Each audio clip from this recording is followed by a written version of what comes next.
perlu saya sampaikan kepada teman-teman wartawan agar publik mendapatkan informasi terkini tentang apa-apa yang dilakukan oleh Pemprov DKI Jakarta. Baru saja kami melaksanakan rapim untuk membahas mengenai COVID-19 ini.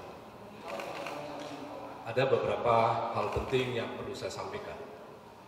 Yang pertama, bahwa Pemprov DKI Jakarta menyediakan anggaran BPT, itu belanja tidak terduga sebesar 54 miliar untuk membiayai kegiatan-kegiatan yang semula tidak teralokasikan di SKPD masing-masing. Dalam hal ini utamanya adalah Dinas Kesehatan. Ini anggaran ini diperlukan agar kita, khususnya Dinas Kesehatan, betul-betul dapat melaksanakan tugasnya di dalam rangka menanggulangi COVID-19 ini. Itu yang pertama.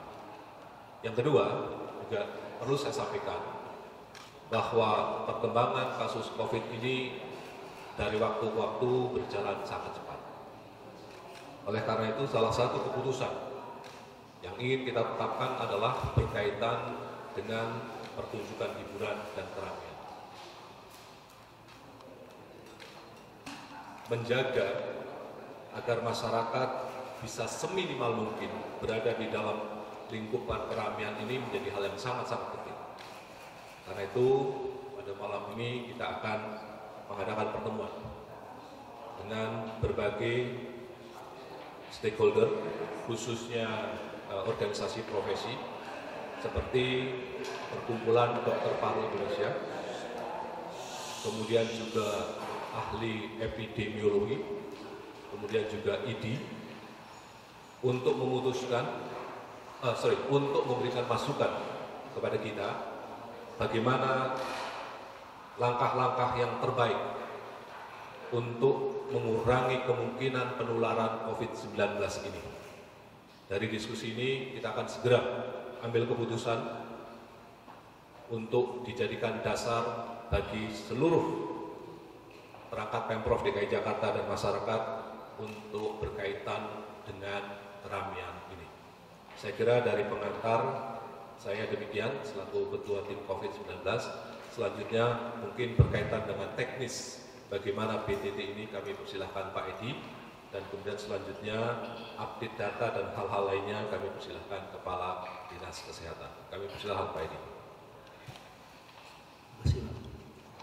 Jadi dari anggaran belanja tidak terduga, dasar hukumnya adalah Peraturan Pemerintah Nomor 12 Tahun 2019, di mana dimungkinkan menggunakan anggaran belanja tidak terduga dengan kriteria untuk mengatasi kejadian yang di luar kemampuan daerah. Yang kedua juga untuk membiayai kejadian yang apabila tidak segera ditangani akan dapat menimbulkan kerugian yang lebih besar bagi daerah. Oleh karena itu dari anggaran BPT yang tersedia, Gubernur telah mengalokasikan sebesar 54 miliar dari belanja tidak terduga kepada belanja kegiatan untuk penanganan corona ini di Dinas Kesehatan yang mungkin akan kita salurkan dan kita luncurkan dalam waktu dekat ini. Demikian. Terima kasih.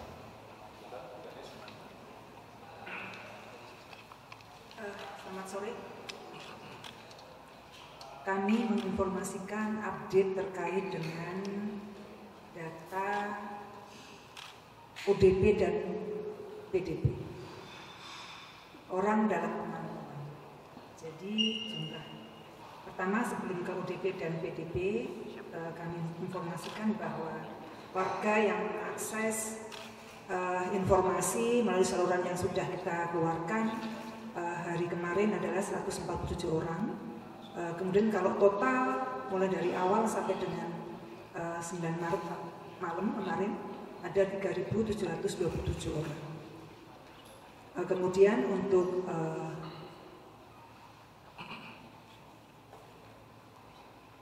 pasien dalam pengawasan telah selesai dirawat di rumah sakit sebanyak 70 orang.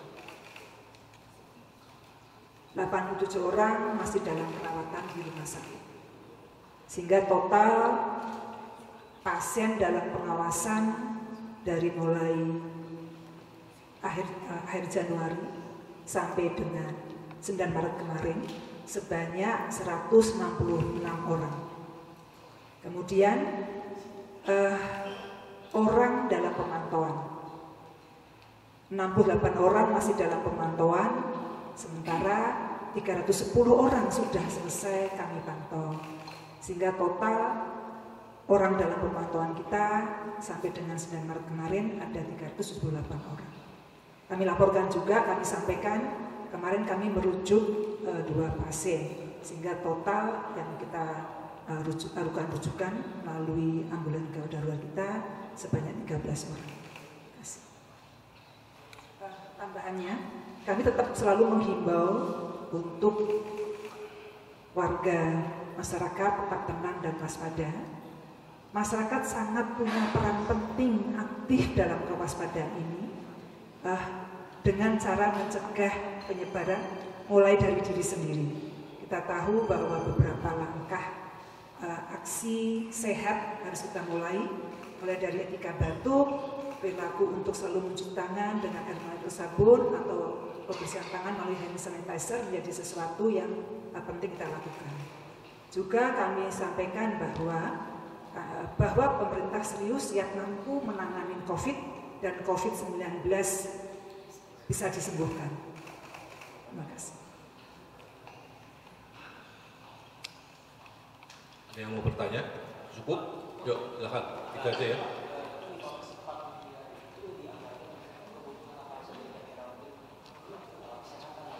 Ya, 454 miliar ini itu dianggarkan tentu untuk berkaitan dengan pelaksanaan tugas ya, kesehatan. Jadi seperti misalkan pembelian mungkin Bu Kadis alat pelindung diri, terus apa lagi Bu? Silahkan detailnya Dinas Kesehatan silahkan. Jadi ini bukan hanya mungkin izin Pak Catur bahwa sebagian besar kita ada juga SKD OPD lain yang juga bergabung dalam menata ini.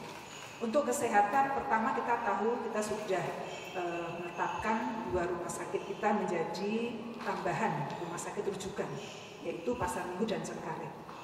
Sudah mulai menerima pasien PDB. Saya sebutkan bahwa 2 rumah sakit kami sudah mulai menerima itu. Nah, tentu perlu penguatan tambahan peralatan alat kesehatan. Itu satu. Jadi ada beberapa yang harus kita siapkan, kita tambahkan terutama di RSUD Cengkareng. Yang kedua adalah APD, alat pelindung diri. Kita tahu bahwa aspek penyakit COVID-19 ini ada 2 aspek. Aspek klinis yang terkait dengan layanan di dalam gedung, di dalam rumah sakit yang sudah memang sakit harus dilakukan perawatan dengan mempertimbangkan prinsip pencegahan pengendalian infeksi, sehingga perlu alat pelindung yang khusus. Kemudian juga aspek upaya kesehatan masyarakat. Kita tahu bahwa setiap kasus yang kita jangkau, kita pantau, kita awasi, tentu teman-teman kami di lapangan, baik itu teman-teman di Puskes, Sudin maupun Dinas, turun memantau dan menginvestigasi atau PE, penyidikan epidemiologi di lapangan, sehingga juga membutuhkan pelindung diri. Jadi tadi adalah untuk kesiapan di lapangan maupun di dalam gedung. Yang kedua adalah aspek dari masalah desinfeksi. Kita tahu bahwa sesuatu mobil atau arena tertentu yang sudah dilakukan perawatan perlu dilakukan desinfeksi, sehingga perlu diperkuat sarana alat yang bisa untuk melakukan desinfeksi atau dekontaminasi.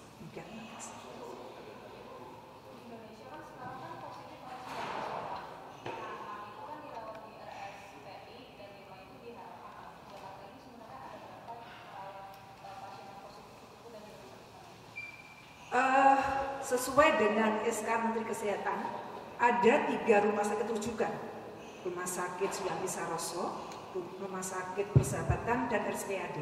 Kemudian tambahan sedang dalam proses SK Menteri Kesehatan sesuai hasil koordinasi antara Kementerian Kesehatan dengan pemerintah daerah termasuk Pemprov DKI Jakarta, ada penguatan sedang dalam proses, yaitu Rumah Sakit Polri, Rumah Sakit Minto Harjo, kemudian Rumah Sakit RSUD Pasar Minggu tadi saya sebutkan, dan Rumah Sakit Cengkareng. Jadi ini sebenarnya sedang dalam proses SK Menteri Kesehatan.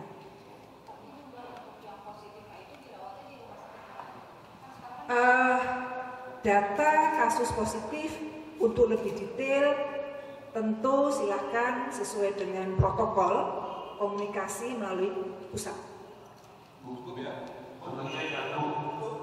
Ya, mohon maaf ya, cukup ya, karena ini banyak diantaranya belum sholat asar, tapi tunggu besok insya Allah ada informasi yang lebih lengkap lagi. Ya, terima kasih. Assalamualaikum warahmatullahi wabarakatuh.